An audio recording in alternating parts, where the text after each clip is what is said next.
बिस्मिल्लाहिर्रहमानिर्रहीम। अस्सलाम वालेकुम। मैं हूं शेफ जैन, आप देख रहे हैं कुकिंग विद जैन। आज मैं आपके साथ इंतहाई शानदार इमली और खुबानी की सॉस की रेसिपी शेयर करूंगा। ये देख लें, इसकी थिकनेस इंतहा की मज़ेदार। आपने इतनी मज़ेदार सॉस कभी नहीं खाई होगी। ये मैं आपको इसमें 6 महीने तक इसको महफूज करने का तरीका बताऊंगा, बगैर फ्रिज के महफूज करने का तरीका।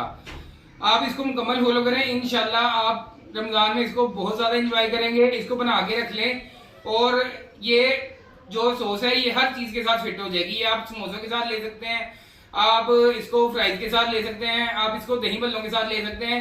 ये हर चीज के साथ फिट होने वाली सॉस की रेसिपी है और ये बहुत कम बजट में और बहुत ही शानदार बनेगी।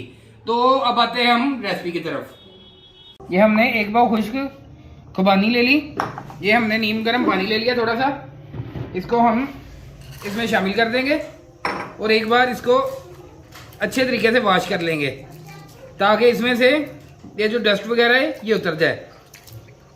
हाथ मार के हमने अच्छे तरीके से इसको वॉश कर लेना है। ये देखिए, हमने अच्छे तरीके से इसको मलते हुए साफ कर लेना है। ये आप देख लें पानी कितना कैसे गंदा हो गया है, इसमें से कितनी मैल उतर चुकी है। आप एक बार कर लें, 2 बार इसको साफ कर लें। इसको हमने इस तरीके से अच्छे तरीके से वॉश कर लेना है। ये हमारी खुबानी अच्छे तरीके से साफ हो चुकी है। अब हम इसमें एक पाव हमारी खुबानी है, एक पाव हम इसमें ये इमली शामिल करेंगे।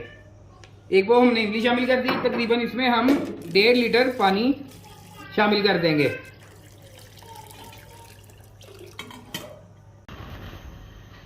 ये हमने फ्लेम को ऑन कर लिया। इसको हम इस तरीके से इमली को चमचे से अलग-अलग कर लेंगे। अब हम इसको 10 मिनट के लिए कवर कर देंगे। ये तेज आंच पर पकाते हुए हमें 10 मिनट हो चुके हैं। ये देखिए, ये हमारी खुबानियाँ भी सॉफ्ट हो चुकी हैं और ये हमारी इमली भी मेल्ट हो चुकी है।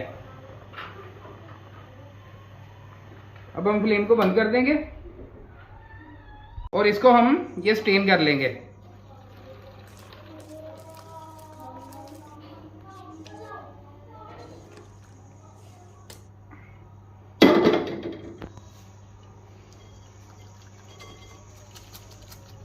ये हमने इसको स्ट्रेन कर लिया। इसको अब हम ठंडा होने देंगे। हम इसमें से ये सारी गुठलियाँ रिमूव कर लेंगे। ये हमने ये गुठलियाँ अलग कर ली और ये हमारे पास पल्प आ चुका है। इसको अब हम ये ग्राइंडर में शामिल करेंगे, ये सारे पल्प को। अब हम इसमें ये अपनी इमली का ये जो पानी है ये शामिल करेंगे। ये इसको हम ग्राइंड कर लेंगे अच्छे तरीके से।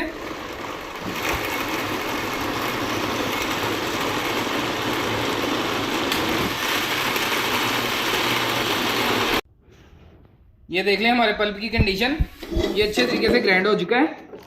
इसको हम ये फिर से कढ़ाई में शामिल कर देंगे। अब हम ये जो बाकी रह चुका है ये भी हम इसमें पल्प शामिल करेंगे। ये हमने जो बाकी पानी बच चुका था ये हमने ग्राइंडर में शामिल कर लिया। अब हम इसमें ये थोड़ा सा ये केमिकल, ये ग्वार गम या ज़ैंथम गम इसको कह लेंगे, हम इतना सा शामिल करेंगे। ये आपको केमिकल वाली शॉप से आसानी से मिल जाएगा। अगर ना आपने शामिल करना हो कोई मसला नहीं है। वैसे ये मुकम्मल कमर्शियल जो रेसिपी है उसमें ये जाएगा, वैसे ये नहीं जाएगा। ये इसको हम ग्राइंड करेंगे। ये आप देखेंगे कितनी जल्दी से ये थिक हो जाएगी।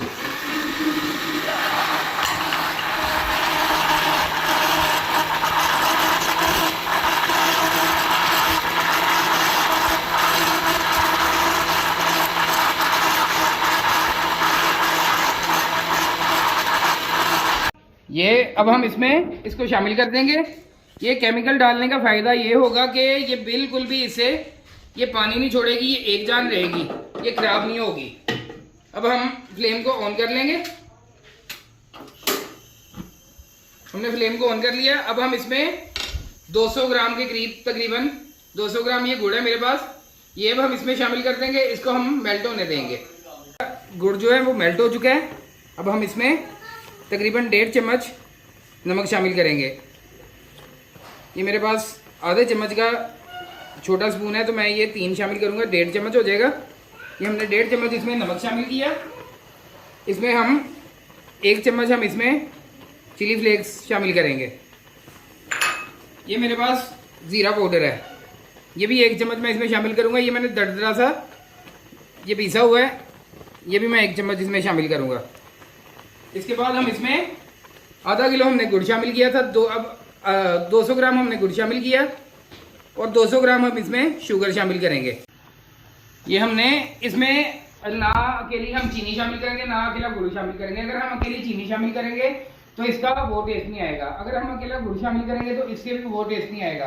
अब हम इसमें ये सोडियम बेंजोएट बिल्कुल आम केमिकल है, ये तकरीबन 1 किलो में ये 3 ग्राम जाएगा। ये अब हम इसमें सोडियम बेंजोएट 3 ग्राम शामिल करेंगे।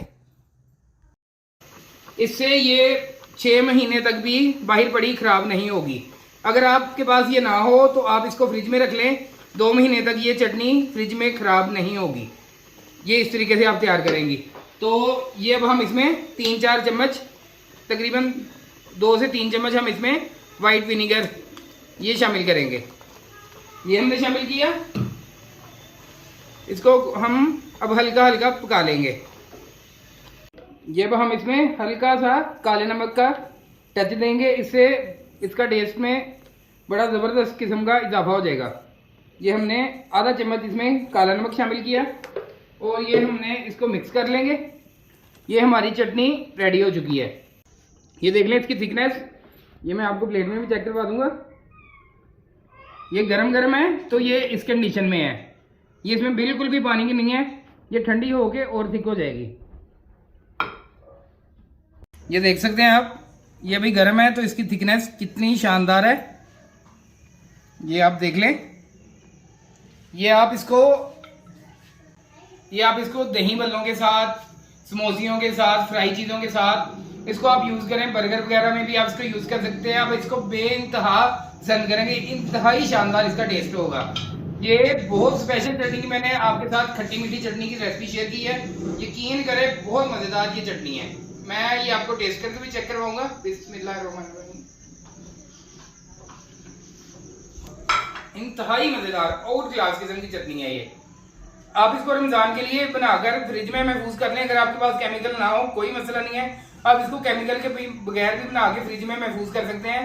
2 महीने तक ये खराब नहीं होगी। वैसे अगर आप इसको इस तरीके से बनाएंगे तो ये फ्रिज के बगैर 6 महीने तक खराब नहीं होगी। अगर आपको वीडियो पसंद आई हो तो इसे लाइक करें, शेयर करें। मिलते हैं एक नई वीडियो के साथ, इजाज़त दीजिए, अल्लाह हाफिज़।